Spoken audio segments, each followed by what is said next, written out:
Rinaldi, et comme vous pouvez l'entendre à mon accent, je suis d'origine italienne, mais il y a quelques années, je suis tombé sous le charme de cette petite et jolie ville, et aujourd'hui, je suis là avec les autres colistiers, et surtout avec Hélène, parce que nous voulons apporter une réponse locale à ce qui sont les défis globaux du changement climatique et de la dégradation de l'environnement.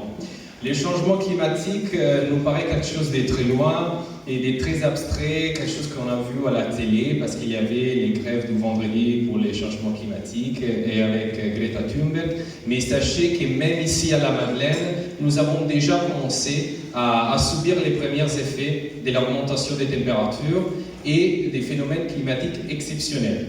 Personne ne peut pas oublier la canicule de 2003, ça c'est sûr, mais nous ne pouvons non plus oublier les fortes pluies de l'année dernière. Et la dégradation de l'environnement est aussi quelque chose qui a commencé malheureusement à faire partie de notre quotidien, comme par exemple la pollution de l'air ici à la Madeleine et la réduction de la quantité et qualité des eaux, comme nous avons pu constater les septembre dernier. Il est donc nécessaire d'agir. Et nous devons agir à un niveau local à travers une transition environnementale. Cette action au niveau contribuera à notre bien-être quotidien et en même temps sera notre contribution pour les défis à niveau national et à niveau global. Notre ville, de manière générale, toutes les villes de la métropole lilloise doivent désormais mettre en place des solutions que nous, avec Agir pour l'avenir, nous avons identifiées. Par exemple, réduire fortement, individuellement et collectivement la consommation d'énergie et surtout, nous devons réduire nos émissions de CO2. Et ça passe aussi à travers ce qu'on appelle la mobilité heureuse, c'est-à-dire favoriser les déplacements doux. Et ça comprend aussi avoir un véritable réseau cyclable. Mais nous devons aussi renforcer la résilience de notre ville à travers une relocalisation des économies vers une économie locale. Et nous devons aussi renforcer les liens, les solidarités et notre coopération avec les acteurs du territoire. Nous ne pouvons plus continuer à bétonner, à bitumer, à construire des supermarchés qui sont remplis avec des produits qui très souvent sont faits très loin d'ici, alors que nous avons les mêmes produits qui sont juste à côté de chez nous. Ou encore, nous ne pouvons plus déployer des politiques et des actions qui laissent de côté une partie de la population. Nous devons construire ensemble pour avoir les moyens d'agir demain. L'écologie, ça doit être des actes plutôt que des discours, et ça ne peut pas être juste un pot de verre sur un dépliant. Ces actes, comme c'est là que nous sommes ici en train de proposer, ont pour objectif une ville en transition, une ville qui respire, une ville solidaire et juste. Nous pouvons y arriver.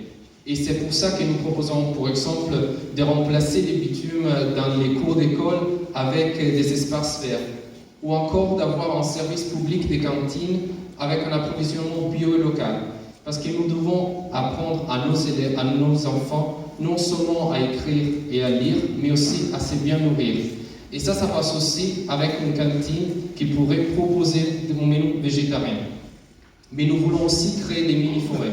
Et non seulement pour en profiter parce que ça fait joli, mais surtout pour répondre au problème des canicules, au problème des îlots de chaleur, par exemple. Mais la réponse locale au défi global nécessite aussi une transition sociale. Nous avons très souvent et trop souvent vu que les impacts négatifs de ce que je disais tout à l'heure, des changements climatiques et la dégradation de l'environnement, et surtout de la pollution, ont affecté la partie très souvent de la population qui n'avait pas suffisamment de moyens pour réagir.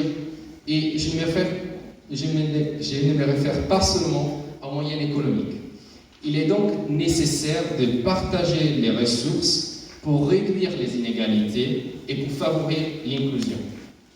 Les thématiques sur lesquelles nous souhaitons agir sont, par exemple, les tranches du quotient familial pour mieux prendre en compte la diversité des revenus, les logements en termes d'accession et de location, Et les activités qui sont dédiées aux enfants, par exemple une ludothèque, mais aussi des mesures pour encourager un vieillissement actif et une bonne santé. La ville doit se doter aussi d'une politique culturelle et sportive plus ambitieuse. Une des premières mesures que nous souhaitons mettre en place est l'élargissement des horaires d'ouverture de la piscine et de la médiathèque. Voilà, ça ce sont les propositions principales de notre liste. Une liste qui est une liste citoyenne, une liste qui est écologique et une liste qui est solidaire. Et je laisse maintenant la parole à Hélène pour vous expliquer comment mettre en place, en œuvre, toutes nos ambitions. Merci beaucoup.